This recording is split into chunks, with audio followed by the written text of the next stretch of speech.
എല്ലാവർക്കും നമസ്കാരം. എൻ്റെ യൂട്യൂബ് ചാനലിലെ സബ്സ്ക്രൈബേഴ്സ് എങ്ങനെയാണ് കുറയുന്നതെന്ന് ഞാൻ കണ്ടുപിടിച്ചു. കാരണം ഒരു 2-3 വർഷമായെന്ന് തോന്നുന്നു ഞാൻ യൂട്യൂബ് ചാനൽ തുടങ്ങിയിട്ട്. പക്ഷേ ഞാൻ അങ്ങനെ ഡെയിലി വീഡിയോ ഒന്നും ഇടത്തില്ല. വല്ലപ്പോഴും ഒക്കെ ആയിരുന്നു വീഡിയോ ഇടുന്നത്. കാരണം വലിയ കണ്ടൻ്റ് ഒന്നും എനിക്ക് കിട്ടാത്തത് കൊണ്ട് എന്തെങ്കിലും ഒക്കെ ഡെയിലി ഇടണമല്ലോ എന്ന് കരുതി ഇടുമായിരുന്നു. പക്ഷേ എൻ്റെ ചാനലിൽ ഏറ്റവും കൂടുതൽ പാമ്പിൻ്റെയും പൂച്ചയുടെയും വീഡിയോ ആയിരുന്നു ഉള്ളത്. അത് കാണുമ്പോൾ എൻ്റെ മോള് തന്നെ എന്നോട് പറയും, അമ്മ എന്നെ എല്ലാവരും കളിയാക്കുന്ന, എൻ്റെ കൂട്ടുകാരികളൊക്കെ കളിയാക്കുന്ന അമ്മയുടെ ചാനലിൽ പാമ്പിൻ്റെയും എലിയുടെയും പൂച്ചയുടെയും ഒക്കെ വീഡിയോ മാത്രമേ ഉള്ളൂ എന്ന് പറഞ്ഞൊക്കെ കളിയാക്കുമെന്നൊക്കെ പറയായിരുന്നു. എന്തായാലും എന്തെങ്കിലും വീഡിയോ ഇടണമെന്നല്ലോ എന്ന് കരുതി ഞാൻ പോകുന്ന വഴികളിൽ, ഞങ്ങളുടെ നാട്ടിലൊക്കെ ആണെങ്കിൽ ഞങ്ങൾ നടന്നു പോകുന്ന വഴികളിൽ പാമ്പ്, പൂച്ച, കാക്ക, അങ്ങനെയുള്ള കുറേ ജീവികളെ ഞാൻ ഡെയിലി കാണാറുണ്ട്. അപ്പോൾ എന്തെങ്കിലും ഇടട്ടെ എന്ന് കരുതി ഇതുങ്ങളൊക്കെ ഒരു ദൈവത്തിൻ്റെ സൃഷ്ടിയല്ലേ. അതുകൊണ്ട് ഞാൻ അവരുടെ വീഡിയോ ഒക്കെ പിടിച്ചിരുന്നതാണ്. കാരണം എനിക്കിതൊക്കെ ഭയങ്കര ഇഷ്ടമാണ്. പക്ഷെ മറ്റുള്ളവരിത് എങ്ങനെ എടുക്കുന്നതെന്ന് എനിക്കറിയത്തില്ല. എന്തായാലും അങ്ങനെ ഞാൻ വീഡിയോ ഇട്ടു. ഞങ്ങളങ്ങനെ വലിയ വ്യൂസൊന്നും ഇല്ല, കുഴപ്പമില്ല, 1000 ഒക്കെ കിട്ടാറുണ്ടായിരുന്നു. അങ്ങനെയൊക്കെയാണ് ഞാൻ വീഡിയോ ഇട്ടുകൊണ്ട്. പിന്നെ കുറച്ച് നാളായിട്ട് വീഡിയോ ഒന്നും ഇടുന്നില്ലായിരുന്നു.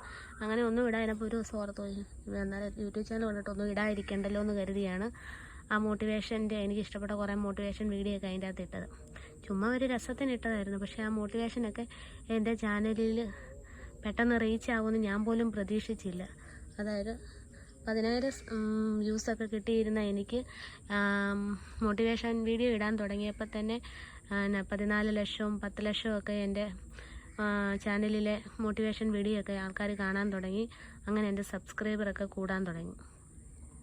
അത് കണ്ടപ്പോൾ എനിക്ക് ഒരുപാട് സന്തോഷമൊക്കെ തോന്നി. അപ്പോൾ ഇങ്ങനെയുള്ള വീഡിയോ ഇട്ടാൽ ആൾക്കാർ കാണുമെന്ന് കരുതി. പക്ഷെ പ്രതീക്ഷിക്കാതെ നേരത്താണ് യൂട്യൂബിൽ നിന്ന് മെയിൽ വന്നത്, എൻ്റെ ചാനലിലുള്ളതെല്ലാം റീയൂസ്ഡ് കണ്ടൻറ്റാണെന്ന് പറഞ്ഞു. അപ്പോൾ എൻ്റെ ഭാഗത്ത് തെറ്റുണ്ടെന്ന് മനസ്സിലാക്കിയതുകൊണ്ട് ഞാൻ വ്യൂസ് കുറയുന്നതിൻ്റെ സങ്കടമൊന്നും നോക്കിയില്ല.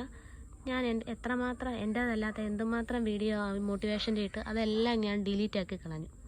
അതിലെനിക്ക് വിഷമമൊന്നുമില്ല. തെറ്റ് ചെയ്താൽ തിരുത്തണമെന്നുള്ള ഒരു സ്വഭാവമാണ് എനിക്ക്. അല്ലാതെ അതോർത്ത് വിഷമിക്കുകയോ അല്ലെങ്കിൽ ഞാൻ തെറ്റ് ചെയ്തിട്ടില്ലെന്ന് പറഞ്ഞ് ഞാൻ തർക്കിക്കാനൊന്നും പോകാറില്ല. അതുകൊണ്ട് അതെല്ലാം പോയി. ആ പോയതിൻ്റെ പിറ്റേ ദിവസം തന്നെ ഞാനൊരു വീഡിയോ ഇട്ടായിരുന്നു. എൻ്റെ ചാനലിൽ ഞാനിട്ട വീഡിയോ എല്ലാം മോട്ടിവേഷൻ വീഡിയോ എല്ലാം ഞാൻ ഡിലീറ്റ് ആക്കുകയാണ്. അതുകൊണ്ട് ഇനി ഇവരുടെ വീഡിയോ നിങ്ങൾക്ക് കാണണമെങ്കിൽ ഞാൻ അവരുടെ പേര് പറയാം. നിങ്ങൾക്ക് ആവശ്യമുള്ളവർ അവരുടെ പേരടിച്ച് നോക്കി കണ്ടോളാൻ പറഞ്ഞൊരു വീഡിയോ ഒക്കെ ഇട്ടായിരുന്നു. അത് കഴിഞ്ഞപ്പോൾ പിന്നെ എനിക്ക് വ്യൂസ് കുറയാൻ തുടങ്ങി. പിന്നെ നമ്മുടെ സബ്സ്ക്രൈബേഴ്സിനെയും കുറ്റം പറയാൻ പറ്റത്തില്ല. കാരണം വെച്ചാൽ ഓൾറെഡി എനിക്ക് വീഡിയോ പിടിക്കുമ്പോൾ എനിക്ക് ശബ്ദം ഒത്തിരി വരത്തില്ല. എല്ലാവരുടെ വീട്ടിൽ കിടന്ന് കൊച്ചിനോടും മറ്റുള്ളവരോടൊക്കെ സംസാരിക്കും, ഭയങ്കര ശബ്ദമായിരിക്കും. പക്ഷേ ഫോണിൽ ഞാൻ എന്നെ തന്നെ കണ്ട് സംസാരിക്കുമ്പോൾ എനിക്ക് ശബ്ദം ഈ തൊണ്ടയിൽ നിന്ന് പുറത്തോട്ട് വരത്തില്ല, നമ്മൾ പറയത്തില്ലേ, അതുപോലൊരു ഫീല് വരും. അതുകൊണ്ട് എനിക്ക് ഒരുപാട് മോട്ടിവേഷനൊക്കെ പറയാൻ ഇഷ്ടമുള്ള ആളാണ്, ഒരുപാട് സംസാരിക്കാനൊക്കെ ഇഷ്ടമാണ്. പക്ഷേ ശബ്ദമില്ലാത്തത് കൊണ്ട് എൻ്റെ മോട്ടിവേഷൻ വീഡിയോ അത്ര ക്ലിക്കൊന്നും ആകുന്നില്ല. എങ്കിലും എൻ്റെ ഒരു സമാധാനത്തിന് വേണ്ടി എനിക്കറിയാവുന്ന കുറച്ച് നല്ല കാര്യങ്ങൾ നിങ്ങളോടൊക്കെ പറയാൻ വേണ്ടിയാണ് ഞാൻ ഇടയ്ക്കിടയ്ക്ക് കുഞ്ഞു മോട്ടിവേഷൻ വീഡിയോ ആയിട്ട് വരുന്നത്. റീയൂസ്ഡ് കണ്ടൻറ്റ് എന്താണെന്നറിയാത്ത ഞാൻ എൻ്റെ സ്വന്തം ചാനലിൽ മെയിൽ വന്നപ്പോഴാണ് റീയൂസ്ഡ് കണ്ടൻറ്റ് എന്താണെന്നും അത് നമ്മുടെ ചാനലിൽ കിടന്നാൽ നമുക്ക് വരുന്ന ദോഷം എന്താണെന്നും തിരിച്ചറിഞ്ഞത്. പ്രതീക്ഷിക്കാതെ നേരത്ത് കിട്ടിയ സന്തോഷം, അതിലും പ്രതീക്ഷിക്കാതെ നേരത്ത് താഴോട്ട് പോകുന്നത് ഞാൻ എൻ്റെ സ്വന്തം അനുഭവം കൊണ്ട് പഠിച്ചു.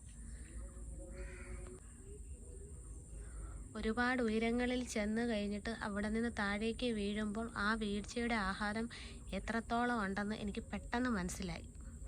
അതുകൊണ്ട് ഇനി അതുപോലെ ഒത്തിരി ഉയരങ്ങളിൽ എത്താൻ ഞാൻ ശ്രമിക്കാറില്ല. മറ്റുള്ളവരുടെ വീഡിയോ ഇട്ട് ഇനി ഞാൻ ഒരിക്കലും ഉയരങ്ങളിൽ എത്താൻ ശ്രമിക്കാറില്ല. എൻ്റേതായ കുഞ്ഞു വീഡിയോ ഒക്കെ ഇട്ട് മറ്റുള്ളവരെ സന്തോഷിപ്പിക്കാനുള്ളതേ ഞാൻ നോക്കത്തുള്ളൂ. അന്യൻ്റെ മുതൽ ആഗ്രഹിക്കുന്നത് പോലെ തന്നെയാണ് അന്യൻ്റെ വീഡിയോ മോഷ്ടിച്ച് സ്വന്തം ചാനലിൽ ഇടുന്നതെന്ന് എനിക്കിപ്പോഴാണ് മനസ്സിലായത്. അനുഭവം ഗുരു എന്നൊക്കെ പറയത്തില്ലേ, അതാണ് ഇപ്പോഴത്തെ എൻ്റെ അവസ്ഥ. അതുകൊണ്ട് നിങ്ങൾക്ക് വേണ്ടി ഞാൻ ഡെയിലി കുഞ്ഞു മോട്ടിവേഷൻ വീഡിയോ ആയിട്ട് വരുന്നതായിരിക്കും. എല്ലാവരും എന്നെ സപ്പോർട്ട് ചെയ്യണം. ഇപ്പം എൻ്റെ ശബ്ദം അത്ര ക്ലിയർ ഒന്നും അല്ലെന്ന് എനിക്ക് തന്നെ മനസ്സിലാകുന്നുണ്ട്. ചില ശബ്ദമൊക്കെ ഞാൻ തന്നെ സൂക്ഷ്മമായിട്ട് നിരീക്ഷിക്കും. ഞാൻ എന്താണ് ഈശ്വര എൻ്റെ ചുണ്ടുകൊണ്ട് പറയുന്നതെന്ന്. അതുപോലെ തന്നെ ആയിരിക്കുമല്ലോ നിങ്ങൾ വിചാരിക്കുന്നത്. അപ്പോൾ നിങ്ങളെ ഞാൻ ഒട്ടും കുറ്റം പറയത്തില്ല. എൻ്റെ ചാനലിൽ ഞാനിടുന്ന വീഡിയോയുടെ പോരായ്മ തന്നെയാണ് എൻ്റെ വ്യൂസ് കുറയാനുള്ള കാരണമെന്ന് എനിക്ക് മനസ്സിലായിട്ടുണ്ട്. അത് ഞാൻ പതിയെ പതിയെ തിരുത്തി നല്ലൊരു യൂട്യൂബർ ആകാൻ ശ്രമിക്കുന്നതായിരിക്കും. ഇന്നല്ലെങ്കിൽ നാളെ അതിനെന്നെക്കൊണ്ട് പറ്റുമെന്ന് എനിക്കൊരു ഉറപ്പുണ്ട്.